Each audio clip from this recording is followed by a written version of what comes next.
Bismillahirrahmanirrahim. Yang Berusaha Tuan Haji Jaiz Abdul Karim, Presiden Malaysian Corruption Watch, dan Yang Berusaha Dr. Zadi Rahim Razali, Timbalan Presiden MCW selaku moderator. Yang Bahagia Datuk Seri, Datuk Profesor, Tuan-tuan dan puan-puan, kepimpinan tertinggi MCW, ahli-ahli lembaga penasihat MCW dan panel-panel pemikir MCW dan ahli-ahli MCW yang saya muliakan sekalian. Assalamualaikum warahmatullahi taala wabarakatuh dan salam sejahtera. Salam perangi rasuah. Terlebih dahulu, saya ingin merakamkan penghargaan dan ucapan terima kasih di atas jemputan untuk saya di majlis penutupan program seminar online bagi kefahaman pendidikan aktivis anti rasuah pada hari ini. Usaha yang sangat baik sebagai sesi pengisian ilmu kepada ahli-ahli MCW walaupun ianya dijalankan secara online semasa kita berada di dalam tempoh Perintah Kawalan Pergerakan bagi mengekang wabak COVID-19 ini. Syabas dan tahniah kepada kepimpinan MCW atas usaha ini dan SPRM sangat menghargai usaha pencegahan rasuah yang berterusan sekaligus membuktikan MCW antara rakan strategik SPRM yang paling aktif. MCW sejak ditubuhkan pada Julai 2017 dengan semangat bertindak agresif sebagai pemerhati anti rasuah yang aktif mempunyai peranan penting dalam membantu SPRM dan kerajaan dalam usaha menurunkan kadar jenayah rasuah dalam negara. Saya dimaklumkan banyak usaha yang telah dilaksanakan yang membuktikan MCW terus relevan sebagai NGO utama dalam mencegah rasuah. Kerjasama erat MCW dengan bahagian pendidikan masyarakat SPRM perlu diteruskan dengan penganjuran bersama program-program yang sesuai dan berimpak seperti mana yang telah dilaksanakan sebelum ini. MCW mesti terlibat dalam membentuk mindset dan sistem nilai dan norma baru masyarakat yang mahu Malaysia bersih dari sebarang anasir negatif terutama rasuah. Penglibatan ahli dalam setiap program akan memberi lebih kefahaman mengenai perkembangan rasuah semasa serta memahami konsep pengasingan kuasa iaitu menjalankan siasatan, kuasa untuk mendakwa dan kuasa mahkamah untuk menghukum. Sesi seperti ini juga boleh melibatkan MCW pada masa-masa akan datang seperti perkongsian mengenai kajian KPKT, kajian persepsi keberkesanan tindakan SPRM oleh Penmas, kajian online semasa HARA, kajian dan penemuan Global Corruption Barometer ataupun GCB, indeks persepsi rasuah dan lain-lain yang berkaitan.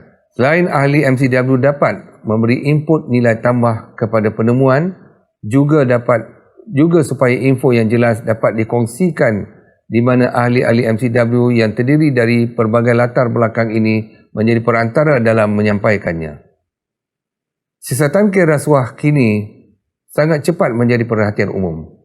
Apabila ditularkan di media sosial, kes akan lebih menjadi hangat diperkatakan dan timbul pelbagai persepsi.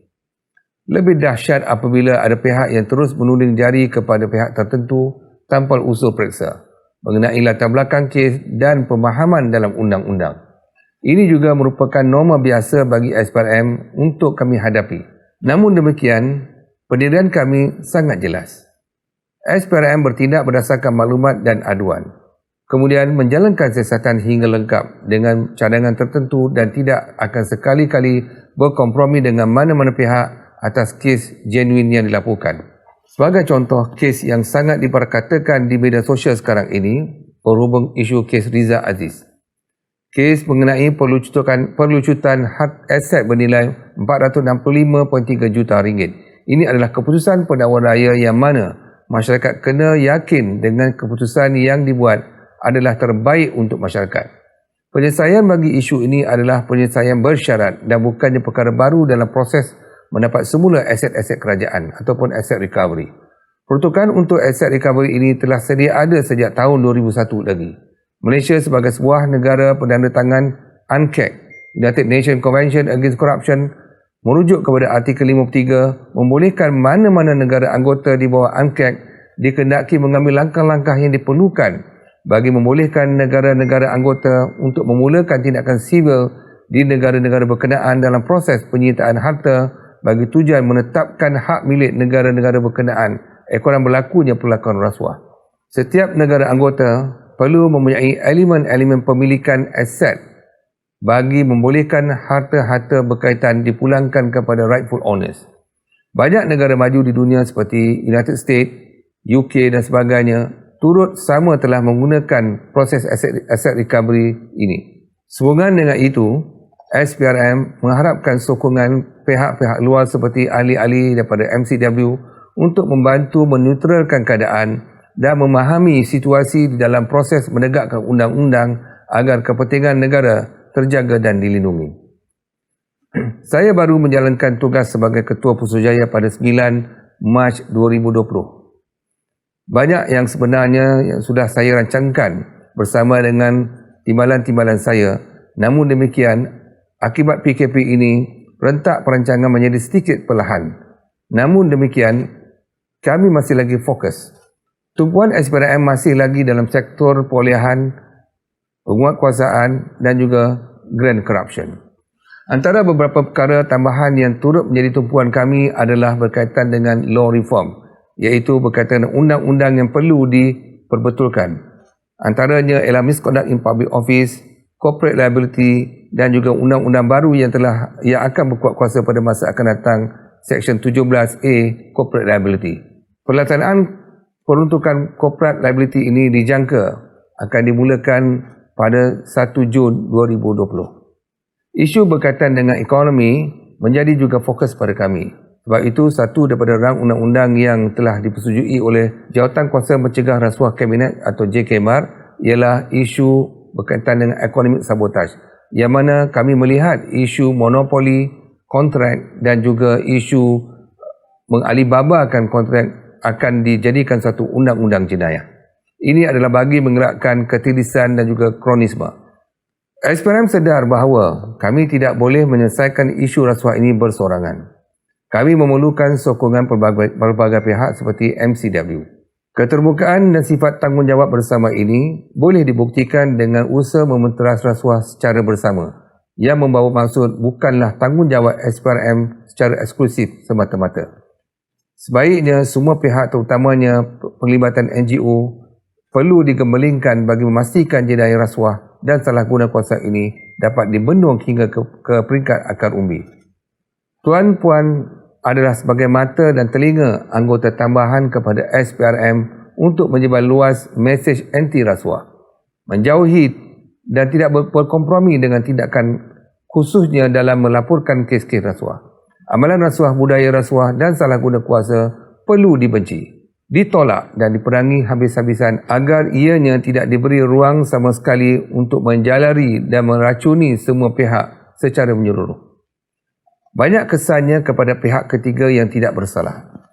Mereka dinafikan hak. Ada yang mungkin rasa ragu-ragu hendak mendekati SPRM. Dengan pendekatan SPRM sekarang yang turun kepada masyarakat, saya percaya gap itu dibuka. Kami mendekati semua agar kalian dapat merasakan kemesraan itu. SPRM juga bersifat terbuka untuk menerima kerjasama dari mana-mana pihak untuk memerangi rasuah. Asalkan mereka mahu bekerjasama, SPRM sedia membuka pintu. SPRM akan terus menjalankan peranannya tanpa gentar dan bagi memastikan rasuah terus diperangi.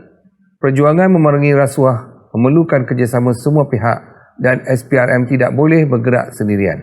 Ingin saya tekankan di sini, isu rasuah bukan isu rasuah SPRM semata-mata. Rasuah merupakan isu nasional yang membelenggu negara.